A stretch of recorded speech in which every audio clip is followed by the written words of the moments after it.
All right, Jacob, let's move along to defense. Defensive side of the ball. No Jeff Hafley, right? No Jeff Hafley. What's this defense going to do with Jonathan Gannon? What pieces do we have in place? Let's start in the interior. At defensive tackle, as it sits right now, like I said, on February 19th, defensive tackle position is they're showing Carl Brooks above Kobe Wooden. Kobe Wooden is actually the nose tackle. So I would list it Kobe Wooden at nose tackle, Devontae Wyatt at 3-tech. Those are your interior defensive tackles when it comes to your nickel defense, okay? Behind them, you've got Carl Brooks. You've got Warren Brinson. You've got they're showing Jordan Riley still on there. And, of course, Nas Stackhouse, they've got buried on the depth chart. That's kind of your backup nose, if you will. Although Carl Brooks, his first year in the league, played a lot more nose than he did since then. Of course, we were running a 34 at the time. We're going to go to more of a multiple front now, which is closer to a 34 than Jeff Hafley's base 4-3 front. We'll see how all that shakes out. But when it comes to defensive tackle, you look at the two starters, Devontae Wyatt at 3-tech, great pass rusher. I wouldn't say great pass rusher. Would I say great pass rusher, Jacob? Or would you say – I would say very good pass rusher instead of great. Do you agree with that? Yeah. Okay. Very good pass rusher. Probably average to below average run defender. I would say below average run defender, just based off of what we've seen there with Wyatt. Kobe Wooden impressed me last year. But again, he's only impressing me because of where he was drafted, right? And my expectations were extremely low for Kobe Wooden. I thought he might get cut coming out of camp, to be honest with you. But he ended up being our nose tackle last year with Kenny Clark going to Dallas. So with the interior, that's how it sits. How do you feel about the interior defensive tackle position? I think we could definitely use some work there. Devontae Wyatt, like we've talked about, up and down. Sometimes we'll see flashes of what looks like an absolute stud, and then he just kind of goes quiet for a little too long, in my opinion. The Carl Brooks and Kobe Wooden, I think they've done about as much as we could have asked them for where we got them in the draft and kind of what we expected them to do. It'd be nice to see them both take a little bit of a progression or some progress, but we've gotten some unbelievable finishes out of them, block kicks, great sacks, flashy type plays. And, as far as what we've asked them to do, again, I think that they've kind of answered that bill. I just think that after that is when we really start to get a little iffy. We don't feel like we've got that big true nose anymore other than maybe Nas Stackhouse. But again, he's so young, him and Brinson, a couple of guys that I almost feel like that's Kobe and Brooks 2.0. Just guys that kind of came in together, attached at the hip, going to be considered kind of the same draft class for the rest of their career.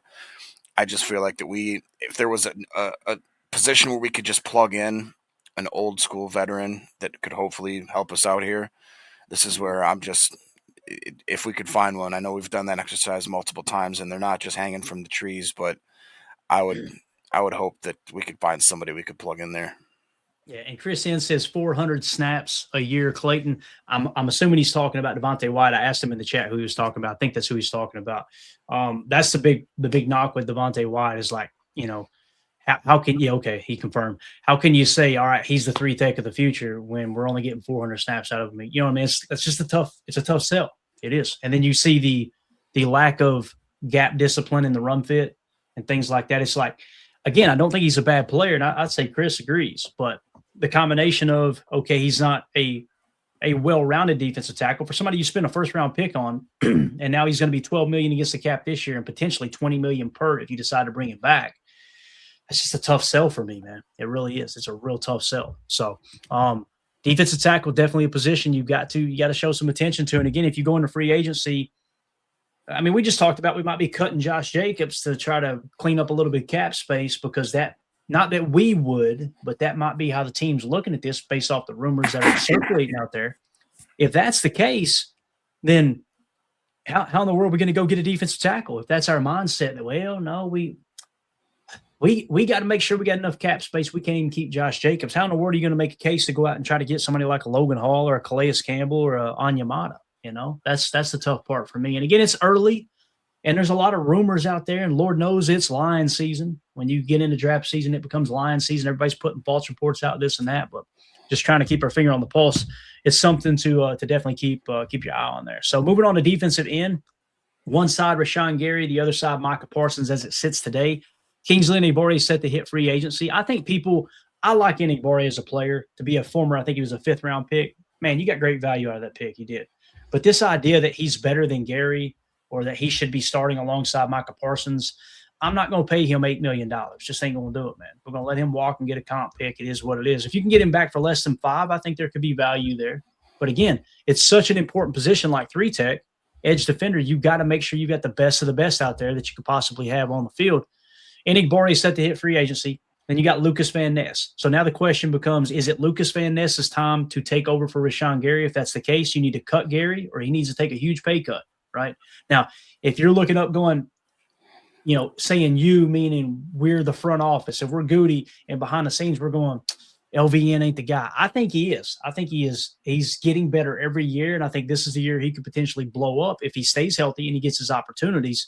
But if they don't see him as that guy, how do you move on from Rashawn Gary if they don't have all the faith in Lucas Van Ness? Now, they're going to tell us they have faith in all of these guys, all the way down to Aaron Mosby, right?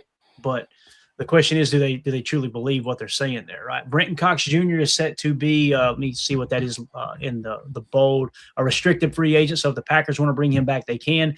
We showed you how if you want to guarantee you get him back, you got to give him a $4.5 million contract, right? Now, is it worth it for that? That's the big question, right? Is it worth it to have him on the roster for 4.5? I personally think the answer is no. I know Jacob says it is, though. And I think there's a lot of fans, Jacob, that agree with you there. But when you look at the edge defensive position, how do you feel about the Packers roster?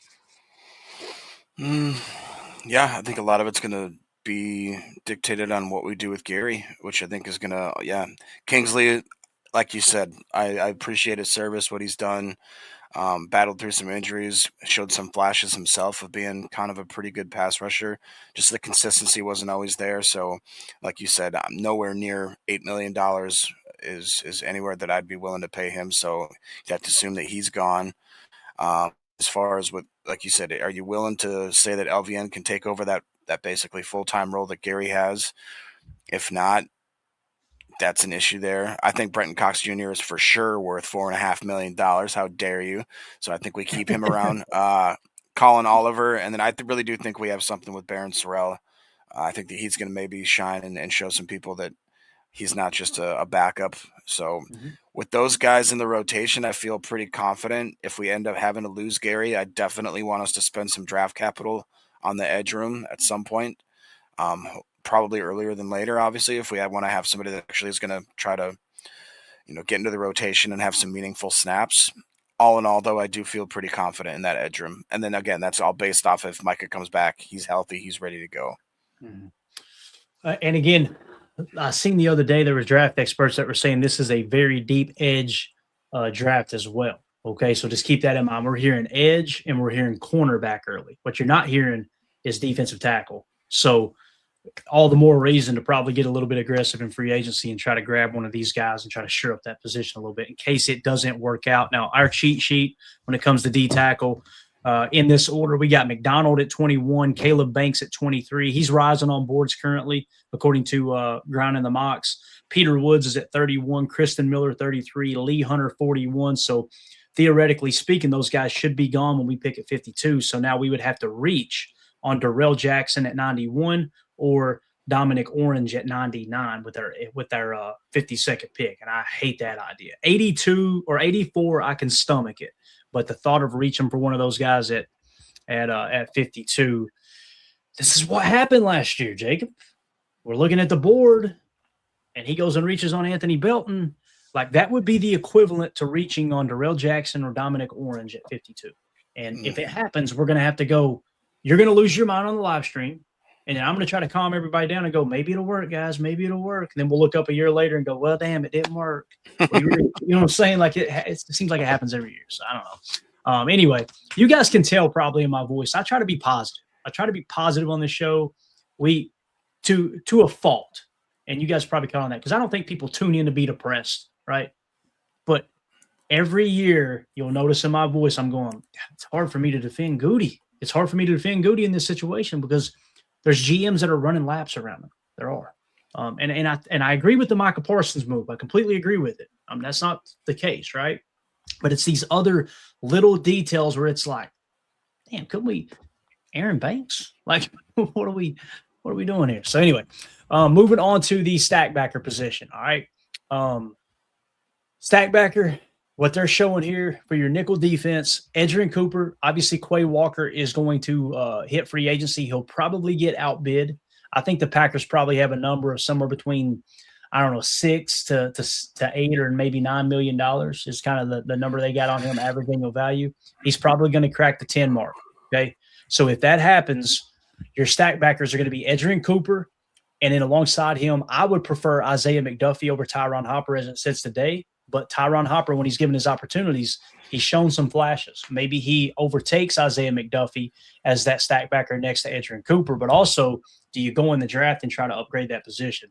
Regardless, Jacob, if Quay Walker hits free agency and he is not back with the Packers, the question becomes, do you think Isaiah McDuffie or Tyron Hopper should be the starting inside linebacker, or do you need to go try to fill that void in free agency? Do you need to try to do something in the draft? And we got several names here. One thing about linebacker in free agency, there's no shortage of big names you can go out there and get. Okay. Some people are saying pay Quay Walker $15 million per. And I'm going, I'd rather pay Devin Lloyd $15 million per. Like that, Devin Lloyd or Devin Bush, they've had a lot more success. Or if Leo Chenal and his market value holds true, that Spot Track's got it at like $6.5 million, go get Leo Chenal at the same price that you wanted Quay Walker. I think that's an upgrade over Quay. And I know people are going to think I'm crazy because Quay's a physical freak, but Leo Chenal played better football than Quay Walker, Jake. I agree. Bring the Wisconsin boy home. You guys know how cheap I am. I would, if we're going to pay $15 million for Quay Walker, it just, to me, that doesn't make fiscal sense or logical sense. Not trying to crap on Quay, but we've seen him. You know, what good are those athletic super freak traits if you're just going to use them standing around garden grass half the time? I would say that would be my preference too, is to bring in one seasoned vet. Leo Chenal would be perfect, just money wise, fit wise, scheme wise. And then also I would address it in the draft. I wouldn't necessarily need to go early unless you had a situation where maybe a Rodriguez falls in your lap again. Then yeah, completely. Let's lock it down and not have to worry about the linebacker room for the next like 3 to 5 years. And that'd be cool, definitely. But I do think that I'm comfortable. Worst case scenario, even just having the Hopper, McDuffie, and Coop as our main three, I'm cool with that. I think the backups would definitely need to have, I don't trust Nick Nyman too much there. Christian Welch has been a peppered in guy here and there, but we definitely would need to have a little more of a floor. Yeah. Holmes MD1 says, guys, he runs the defense. I think that is the most overblown thing on the face of the earth, Holmes, that he wears the green dot. Yeah. I do. And here's the thing. He runs the defense. How did that work out? Let's say what Holmes is saying here is, and assuming this is what he means, like the defense runs through Quay. He's the heart and soul of the defense. He's the guy that he runs the defense. He's the green dot. He's the Mike, so to speak. We know he doesn't always play Mike, but he's got the green dot. Okay. We gave up 25 points in the fourth quarter against the Bears in a playoff game. But you think it's time for a change? Like if that's the selling point, that, hey, man, this is the dude. Now, maybe Holmes is looking at it from the lens of, no, I'm saying they won't get rid of him that easy because they see him as it runs through him. The problem still exists.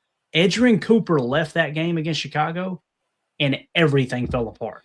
That told me, that was kind of, that sealed the deal for me with Quay, that, okay, that number that I put on him going, there's no way I'm paying him $10 million per, if it's me personally, that kind of sealed the deal for me. Because with the game on the line, with the season on the line, and Edgerrin Cooper going down and somebody needs to step up, he could not do it. He didn't do it.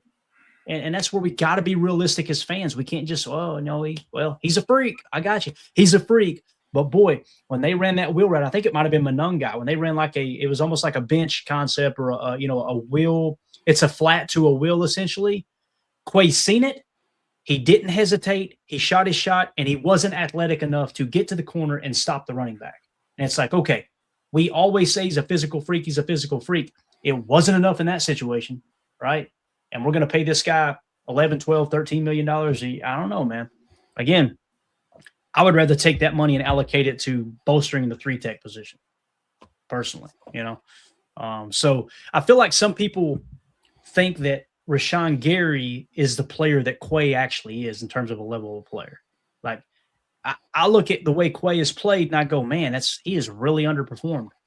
he's got a ton of tackles. That's great and all. Where's he making those tackles? You know, and his run defense got better this year, but his pass defense was. Well, we looked it up one time. What was it? He was like 122nd in passer rating when target, or 86 in passer rating when target amongst all stack backers. And then you got somebody like Devin Lloyd, who people were saying is going to have about the same amount of contract demand in terms of AAV.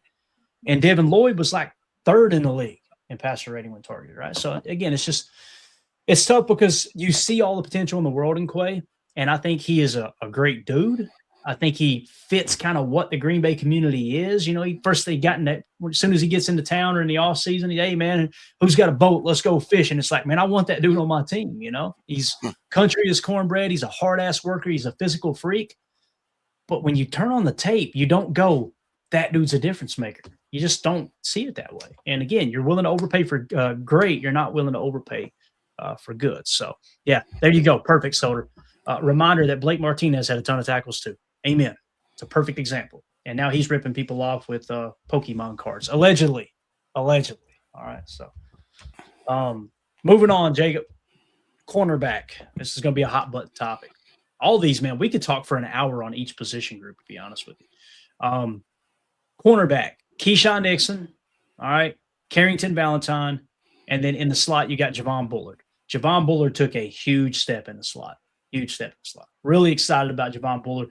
Last year, Jacob was a perfect example of second-year jump. That's the player we thought we were drafting, right, in the second round. So I feel good about Bullard in the slot. Outside of that, with Carrington Valentine and Keyshawn Nixon, and, of course, Nate Hobbs behind them, potentially Nate Hobbs starting over Carrington Valentine. How do you feel about the cornerback room? Because for me, man, there's a lot to be desired there when it comes to the cornerback room. I think you got a lot of work to do. There's plenty of options. I've got 9 guys in free agency, including Trayvon Diggs, that I think would immediately step in and be cornerback one, outside cornerback one on this team. So maybe it's time to do something different at cornerback, because again, Goody took a swing in free agency last year, said Nate Hobbs is our guy. It didn't work out. We'll see if year two is any better. How do you feel about the corners? Yeah, now that we've done this exercise, I think that I'd have to go offensive line as the biggest need. I think that the cornerback room has surpassed the interior defensive line for me as far as being number two. Just like you said, we don't know what's going to happen with Nixon necessarily. It seems like that they're flirting more towards with bringing him back than letting him go, which, you can think of that whatever you will. Carrington, I had high hopes for him, but he just absolutely let me down last year. Same thing with the Nate Hobbs. We paid the guy a ton of money. He started out so aggressive that we needed to basically tell him, like, dude, you can't hit your own players in practice kind of thing. After that, it seemed like he never really had that same intensity, aggressivity, if you will. I don't know, and I'm not sure if that was something that we got into his head or if he was just, if it was actually just the injuries, whatever the case may be. Not worth the money, not a great signing in my opinion. And then after that, you got a lot of guys that are either UDFAs or haven't really had a lot of playing time. We had a little bright spot in the, little flash in the pan and Kamal Hadden, and then he has a horrible injury. It'll be lucky to see if he can even be running around at the beginning of the year come next year. So in my opinion, this has to be an area where we add a free agent and we address it in the draft. If we don't do both of those things, I think that it's almost criminal. Yeah, I completely agree with you, man. When you look at the priorities in terms of, each individual position, offensive line 1, cornerback 2. I don't know if I would put defensive tackle 3. And that's wild because you guys know I have been preaching 3 tech forever, right? But if you can go out and get a defensive tackle to help bolster that room in free agency at a decent price, we've got 4 earmarked on our cheat sheet at D tackle. So that would suggest it's a little thin. The draft is thin as well. Again, if there's less supply and more demand, and in this case that holds true at defensive tackle, then you're going to have to overpay. The market's going to be up, right? The price is going to be up at defensive tackle. Offensive line, we've got a ton of prospects we like in the draft. We feel good about the prospects we could potentially draft, but also offensive line and free agency, we've got 2 centers and Tyler Linderbaum and Connor McGovern. And then we've got 6 guards that I really like as well. So there's plenty of stuff to work with there. You may just need to go overpay for D tackle, because when we come back to cornerback, as being one of the top needs or the second biggest need, as you just said, Jacob. You got plenty to choose from there. 1, 2, 3, 4, 5, 6, 7, I think 8 on the cheat sheet in free agency that I like at corner.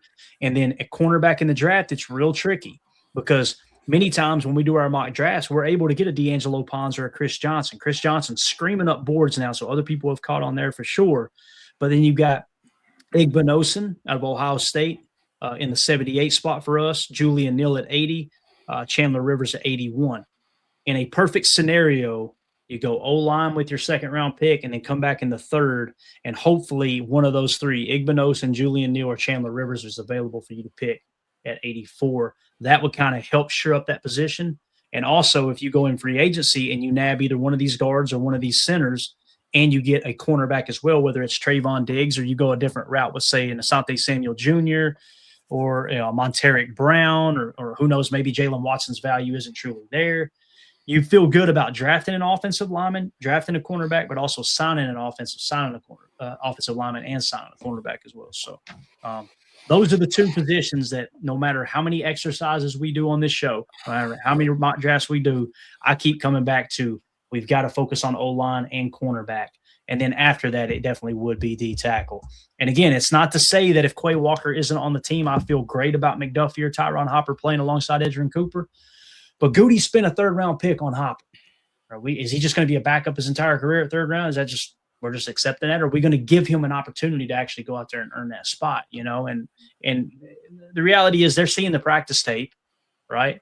So there's something they're seeing in practice that's not allowed them to propel him into that spot. And if the argument is, well, Quay Walker was here, they're not going to let him start over Quay. Quay was a first-round pick. That's a valid point. But when you bring in your third stack backer in your base defense, that was always McDuffie. They never seen Hopper better than McDuffie. Now, was that a Jeff Hafley thing because of the BC connection? I don't know. Time will tell. But hopefully Hopper gets an opportunity. In a perfect scenario, what I would like to see is you don't have to go get a stack backer, and Tyron Hopper is the real freaking deal, and he's your new starter alongside of Edgerrin Cooper. I would love to see that happen. We just don't have ample evidence to suggest that is the right way to go. If that makes sense. So, again, at cornerback, I think it is our second biggest need for sure. And safety, we shouldn't even talk about it, Jacob. We feel great about the safety room, right? I mean, you're talking about – and I want to say this. I like Nate Hobbs as our backup slot too. I think we got one of the best backup slot corners in Nate Hobbs in the league, right? That's what he does well. Unfortunately, we signed him and said, you're going to play outside, So, we got Emilio in here says, go get Red Murdoch. Hey, I'll tell you this. If Red Murdoch's there late in the draft, he is one of my draft crushes. It has nothing to do with Buffalo. That's the only thing I don't like about him, Jacob, is the fact that he played for Buffalo, We got to clip that for sure. All right. So safety position, obviously Xavier McKinney, Evan Williams are set. I like Katano Ladapo as a backup. I like Zane Anderson if you can bring him back. Of course, he is a restricted free agent. So if you put a minimum on there, you may lose him. I don't know if somebody will outbid you for Zane Anderson. They probably wouldn't. The problem with Zane is he hasn't stayed healthy. And, of course, they're showing Jonathan Baldwin outside of that, and we'll see what they do in the draft. There are quite a few safeties in this draft as well, although I don't have a cheat sheet created because I don't see it as a real need. Don't be surprised if they draft one if the board falls just right. So that is your breakdown of the defensive side of the ball. Anything else on it, Jacob? Any other comments before we move on then? No, that's about it. All right, cool. So there you go, guys. If you're watching this back later, let us know. How do you feel about the defensive depth chart? Do you agree with what we said?